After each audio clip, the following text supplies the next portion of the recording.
Hello friends, I'm Ihor Havryshchak. Today is Monday, May 26th. Let's review the most important news affecting us Ukrainians and our country. Please like this video before we start.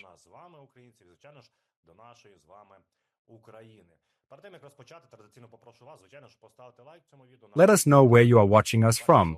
Your comments, suggestions, and questions are always welcome. Sharing our videos is really important. This is how we work together to counter Russian propaganda, support Ukrainian language content, and defend our pro-Ukrainian position. So what are we going to talk about today? Donald Trump has exploded in anger at Putin over Russia's massive combined missile and drone attacks on Ukraine. In the U.S. Congress, congressmen are running out of patience and are increasingly calling for immediate arms supplies to Ukraine and tougher sanctions against the Kremlin.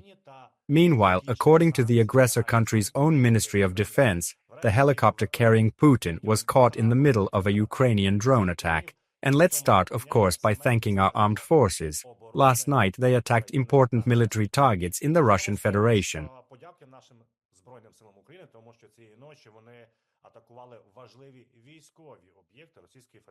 Despite the Kremlin's claims that the armed forces allegedly struck civilian targets, let's look at where exactly the strikes were carried out. In addition to the attack on Yelabuga in Tatarstan, where Shaheds are known to be manufactured and assembled, the strike was very precise and targeted. Migrants and even miners work there 24/7. In addition, a hit was recorded in Tula. This is the Tula region. The Splav plant, which our defense forces had already attacked a week ago, was hit. What is the importance of this plant? It produces multiple launch rocket systems, aircraft missiles, heavy flamethrower systems, and ammunition. And finally, another strike was made on the Dmitrovsk chemical plant in the Ivanovo region.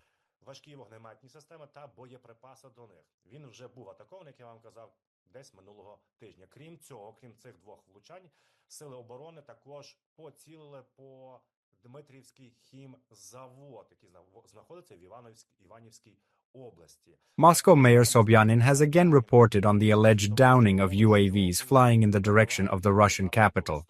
This is the achievement, and here I really want to thank our armed forces.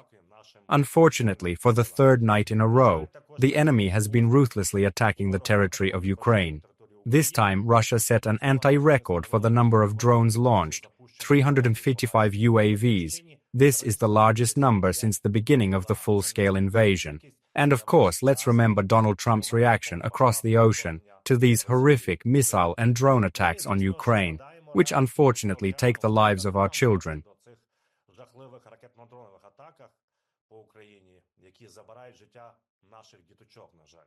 U.S. President Donald Trump has said he is dissatisfied with the behavior of Kremlin leader Putin. According to the British TV channel Sky News, the American leader reminded reporters that he has known the Kremlin leader for a long time. But, according to him, something has happened to him now. Trump also noted that he is still considering imposing sanctions on Russia.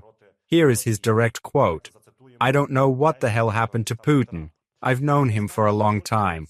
I've always gotten along with him, but he's sending missiles into cities and killing people. And I don't like it. I don't like what Putin is doing," Trump said. Not at all. He kills people, and something happened to this guy, and I don't like it. That's what Trump said during a conversation with journalists, and later he posted the following on his social media. "He's completely out of his mind. He is killing a lot of people for no reason. And I'm not just talking about soldiers. Missiles and drones are being launched at Ukrainian cities for no reason at all." Trump also added that Putin is trying to take over the whole of Ukraine, but that this will not end well for Russia. Here is the quote: "I've always said that he wants all of Ukraine, not just part of it. And maybe it will turn out to be true, but if he succeeds, it will lead to the collapse of Russia." At the same time, Trump did not avoid criticizing Ukrainian President Volodymyr Zelenskyy. What exactly did he say? President Zelenskyy is also not doing his country any good by saying what he says. Everything that comes out of his mouth only creates problems. I don't like it, and it would be better if he stopped. Trump once again repeated his favorite thesis: the war in Ukraine would never have started if he had been president. After all, according to him, this is Zelenskyy, Putin, and Biden's war, but definitely not his. He has voiced this opinion many times, so let's analyze Trump's latest statement about Zelenskyy, why he doesn't like it, and what he meant by it.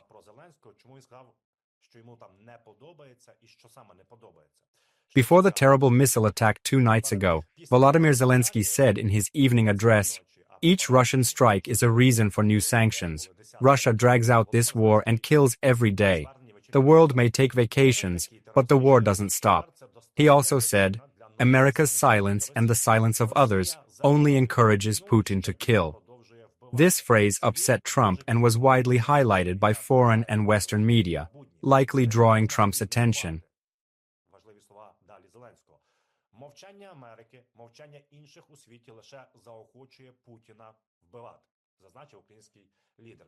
І очевидно, саме ці фрази мовчання Америки, мовчання всього світу дуже не сподобались Трампові, тому що іноземна західна преса, власне, цю фразу Володимира Зеленського виносила в заголовки своїх газет чи інших видань чи телеканалів, і, напевне, саме це бачив Трамп.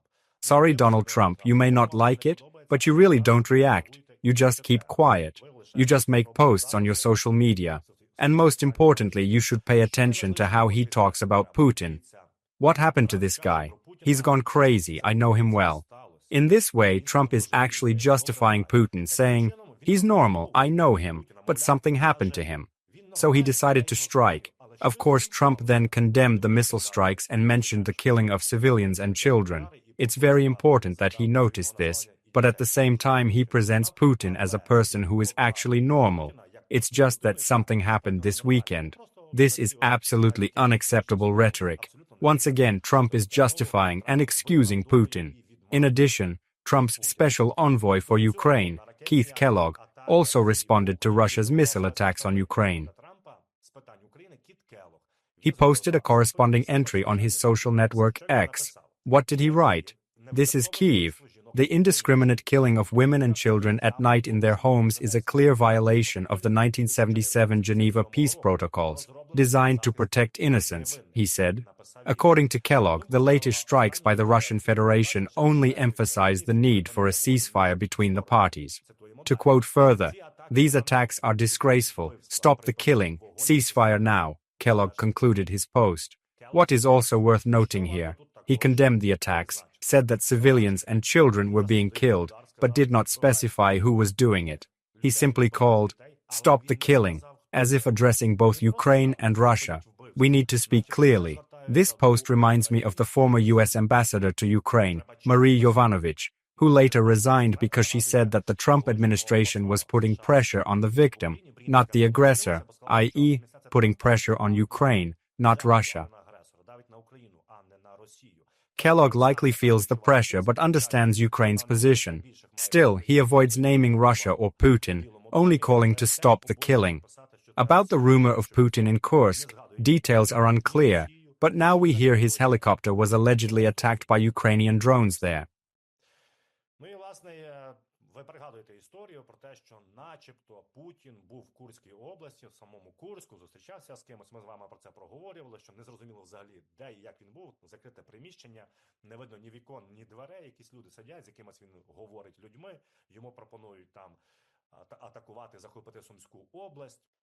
Так от, там навіть більше інформації з'явилось. Вертоліт диктатора країни-агресорки Росії Владимира Путіна нібито опинився у зоні атаки українських безпілотників у Курській області Російської Федерації.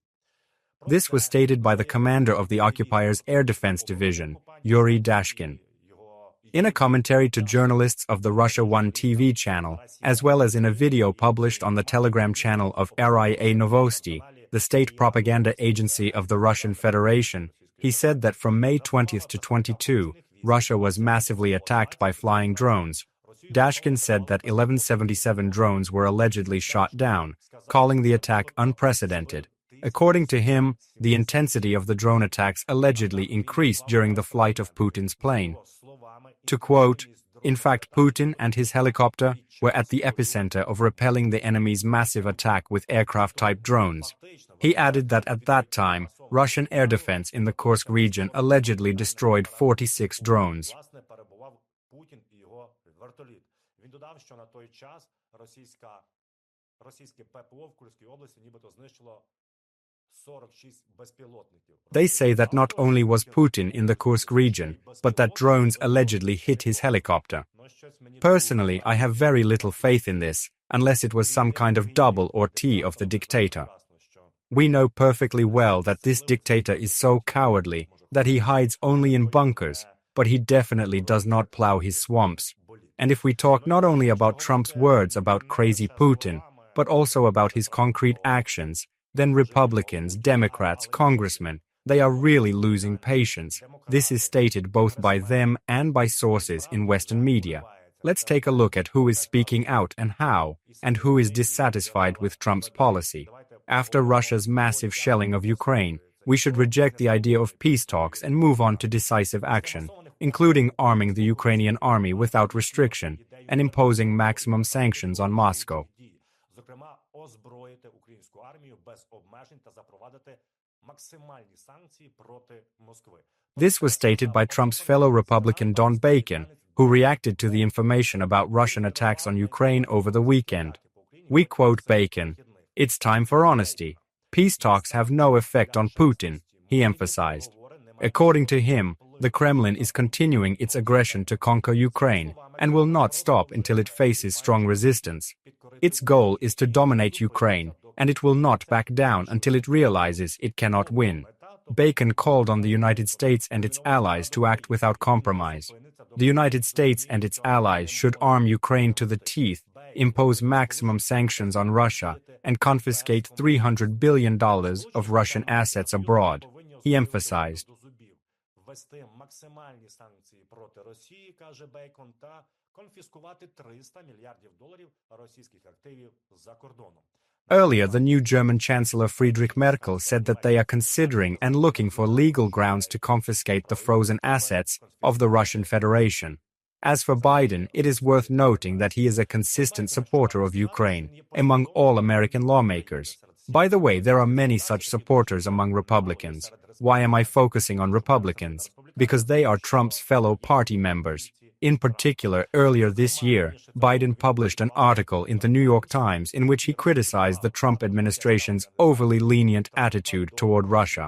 Biden was also among those Republicans who condemned Donald Trump's quarrel with J.D. Vance in the cabinet room on February 28th, when they sharply opposed Volodymyr Zelenskyy.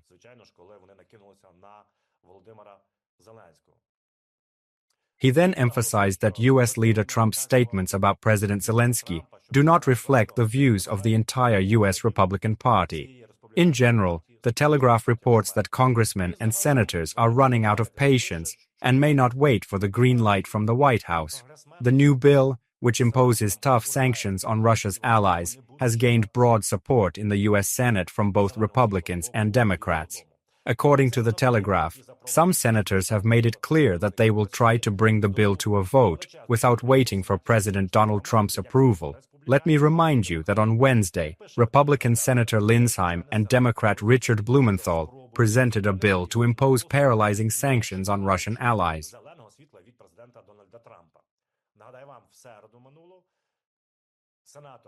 Республіканець Лінсі Грем і демократ Річард Блюменталь презентували законопроект про запровадження паралізуючих санкцій щодо російських союзників.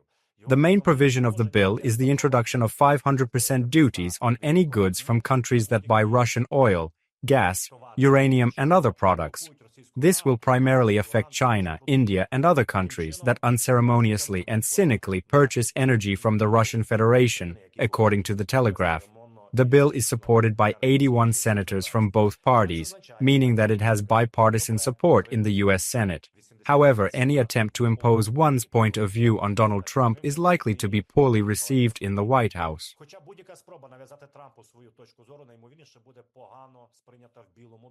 Trump warned that sanctions against Russia could force Putin to abandon peace talks.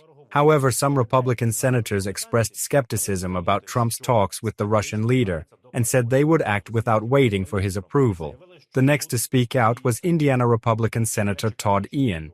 He stated, "I'm not waiting for anything. I think we should bring this to the floor and punish Putin. I've waited long enough. It's quite clear to me that Putin has been misleading us for months, and I don't think the United States should stand for it. Meanwhile, Republican Senator Mike Rounds estimated that about 17 senators support the bill, even without Trump's consent. At the same time, the bill may not be put to a vote until early June, as Congress is on vacation this week. При цьому сенатор-республіканець Майк Раунс підрахував, що законопроєкт підтримують близько 70 сенаторів навіть без підтримки Трампа. Водночас законопроєкт можна буде внести на голосування не раніше, ніж на початку червня, оскільки наступного тижня, вже цього тижня, Конгрес йде на канікули. While the Senate could theoretically override the president's veto attempt, it would also need to pass through the lower house, which is less favorable to Ukraine, and where Trump has more influence. However, according to sources, there is also enough support in the lower chamber, where Mike Johnson, whom we have mentioned several times, is the chairman, to pass both the Senate and the lower house. As for the supply of weapons to the Ukrainian armed forces, European leaders are currently considering the possibility of purchasing weapons from the United States and transferring them to Ukraine. Збройним силам України, то європейські лідери нині розглядають можливість закупівлі озброєння у Сполучених Штатах Америки та передачі цього озброєння. It is noted that European leaders are now trying to find ways to provide Ukraine with weapons if U.S. President Donald Trump does not approve the relevant aid package. Bloomberg writes about this, citing its own sources. The reason is not only the lack of weapons in Europe, but also the lack of necessary production capacity. One of Bloomberg's sources notes, a proposal that is gaining more support is to buy more American systems and transfer them to Ukraine. This would help deter a Russian offensive and put additional pressure on Putin to take a ceasefire seriously.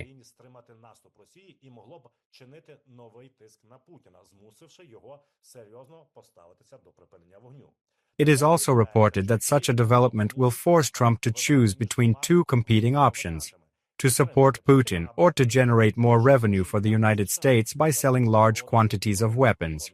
European leaders hope that the United States will continue to provide intelligence to Ukraine, as the short-term suspension of this cooperation after Zelenskyy and Trump's spat in the Oval Office created problems for Kyiv.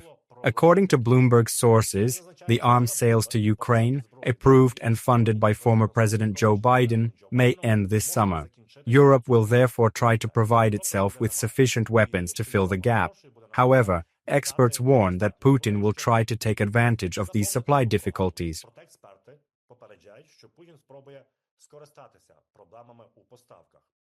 But the most important thing is that they will most likely still be able to buy weapons. There have been no bans or restrictions on the part of the United States.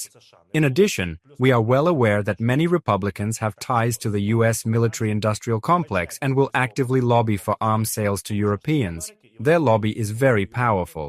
As we noted earlier, the Europeans have the money, but their weapons production capacity is slow. It's the fourth year of a full-scale invasion, and they still haven't reached the required levels. Therefore, they will be able to buy weapons from the United States. By the way, according to Samuel Karab, honorary chairman of the Russia and Eurasia Policy Department, given the important role of domestically produced drones, it will not be a disaster if Washington does not provide another aid package to Ukraine.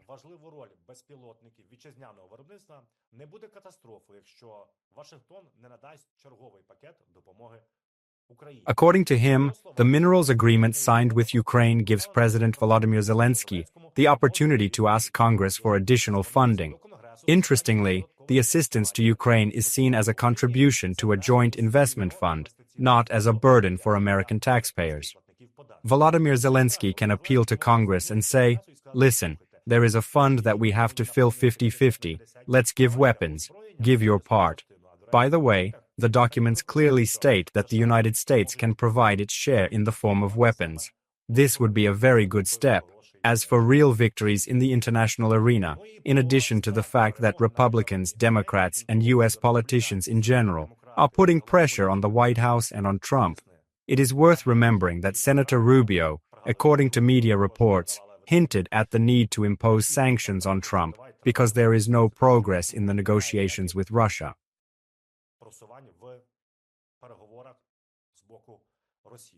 President Zelenskyy has been invited to this year's NATO summit in The Hague, announced Dutch Defense Minister Ruben Brekelmans, who also confirmed Trump will attend. NATO is deciding where Zelenskyy will fit into the program. This is important because Western media earlier said Washington opposed his participation, but the Dutch Foreign Ministry clarified the decision was made by NATO's Secretary General. Prime Minister Rutte extended the invitation. Чому це перемога? Тому що раніше, я вам нагадаю, західні ЗМІ повідомляли, що Вашингтон виступає проти участі Зеленського в цьому саміті. Після цього у Міністерстві закордонних справ Нідерландів заявили, що це рішення ухвалюють не Штати, а Генсек НАТО. Ну і справді, запрошення є. Рюте запросив Володимира Зеленського на цей саміт. Let me remind you that this summit will take place on June 24th, 25 in The Hague, in a month's time. A large number of participants are expected there, about 6,000 delegates, 2,000 journalists, as well as 32 NATO members and partners. The most interesting thing is that the final communique of this summit may be shortened or changed. After all, it seems that the United States again does not want Ukraine to be mentioned in this document, or some of our partners do not want it either. If there is a mention, it should not be weaker than at the previous two summits. Remember, they took place in the Baltic states and in Washington. So they can avoid this issue, shorten the summary of the meeting and not mention Ukraine. But the fact of it, and this frankly is the most important thing at this stage, is a victory, because the partners defended this position and were not afraid. By the way, Mark Clute, who is known as an opportunist, also supported this. Inviting Zelenskyy is truly an international victory for Ukraine. I would also like to remind you that this victory is complemented by the fact that the G7 countries in a joint statement condemned the aggression of the Russian Federation and promised to impose new sanctions if the ceasefire does not take place. Most importantly, they reaffirmed their support for Ukraine in protecting its territorial integrity, right to existence, freedom, sovereignty and independence on the path to a just and lasting peace. Let me remind you that earlier, U.S. Secretary of the Treasury Scott Bessent, who heads the G7 financial bloc, opposed expressing support for Ukraine and condemning Russia's brutal aggression. And it was in this issue that we also managed to defend our pro-Ukrainian position.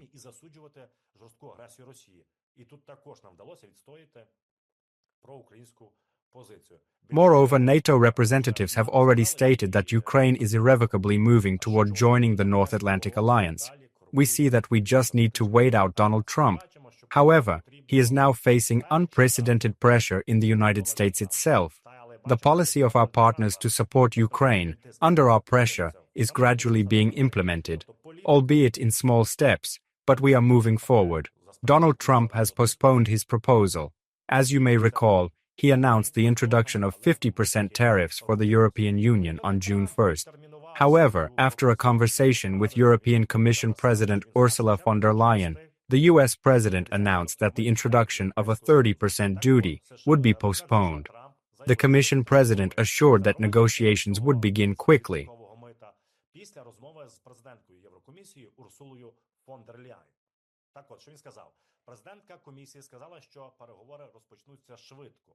He said this after a telephone conversation with her and postponed the introduction of these 50% duties until July 9th. I believe that even on July 9th, these duties, in fact, sanctions against the European Union, will not be introduced. Ursula von der Leyen confirmed her conversation with Trump and called it good. She noted that the EU and the US have one of the most important and closest trade relations in the world and promised that all issues would be resolved quickly and decisively. We see two good directions. First, there is pressure on the White House and Trump to impose sanctions against Russia, which he has not yet imposed, only mentioned in his posts. Second, the postponement of duties, which are actually sanctions against the European Union. In other words, there is a certain attraction and positive signals that could sway the United States and Trump toward the European continent.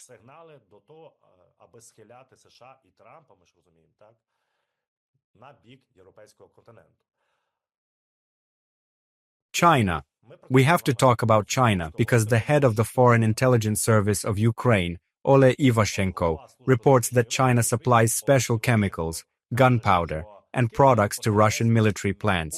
Although this is not news to us, there are important details about where, how, and what exactly is being supplied. According to him, China has already confirmed the supply of aid to at least 20 Russian factories. He notes that in 2024-2025, at least 5 cases of aviation cooperation with China have been recorded, involving equipment, spare parts, and documentation. 6 large deliveries of special chemicals were also recorded. The head of the Foreign Intelligence Service said that in early 2025, about 80% of all critical electronics for Russian drones were of Chinese origin. 80% від усієї критичної електроніки для російських дронів мали китайське походження. He noted that substitutions, fake names, and shell companies are used to get microelectronics materials from China to Russia. Ukraine has long raised concerns about China's role in the war. Recall the detention of 2 Chinese-origin occupiers in 1991-1998 and Zelensky's claim of clear intelligence on China's involvement. Also, the recent prisoner exchange, 1,000 for 1,000, happened in Istanbul on May 15-16, the only agreement so far, as occupiers refuse further compromises and delay signing the memorandum.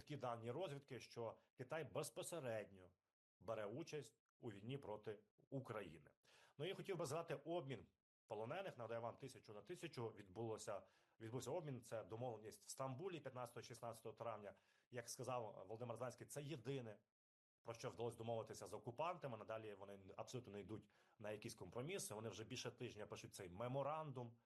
The ceasefire memorandum was supposed to be given to Ukraine, but the Kremlin denies this even though the last prisoner exchange happened yesterday. The 1,000 for 1,000 exchange occurred in 3 stages. Ukraine's defense intelligence via Andriy Yusov confirmed no Azov fighters were released, as Russia chooses who to transfer. The Mariupol garrison remains a priority, and Ukraine fights for every prisoner. Azov commander Denis Prokopenko also said no Azov soldiers were handed over during the exchange. Взаємних списків, і саме Росія визначає, кого готувати до обміну. За його словами, Маріупольський гарнізон залишається пріоритетом, і Україна продовжує боротьбу за кожного полоненого, не чекаючи завершення бойових дій. Нагадаю, напередодні командир бригади Нацгвардії Азов, легендарний Редіс, звати його Денис Прокопенко, заявив, що під час 3-денного обміну полоненими з Росії не обміняли жодного азовця. I would like to remind you that Russia created the myth of the Azovs as alleged neo-Nazis. They tried to promote this idea even in Europe. At one time, an article about the Azovs on the Italian Wikipedia also said that they were neo-Nazis. Of course, our diplomats intervened and explained that this was a lie, and an outright lie. Why don't the Russians want to hand over the Azovs? First, because they support the myth that these are non-humans and neo-Nazis. Russians are very afraid of the Azovs. There are many facts that even in captivity, the same Azovs, in particular Commander Denis Prokopenko, greet each other with the words, "Glory to Ukraine," and the Russians are silent and trembling with fear. Secondly, they are trying to shift all the responsibility for the atrocities in Mariupol onto the Azovs, torturing them and forcing them to admit to crimes committed by the Russian army. Катують їх, змушують зізнаватися в тих злочинах, які вони не робили, які робила російська армія. Again, tens of thousands or even hundreds of thousands of people, including civilians, were killed by Russians in Mariupol. Accordingly, they do not want to let the Azov people go, because after they return from captivity, they will actively talk about the brutal atrocities of the Russians and the destruction of Mariupol. Let me remind you that Mariupol was one of the first cities in Ukraine to be completely destroyed by the Russians. These are the news as of Monday, May 26th. Subscribe, comment, like, and of course, share our conversation.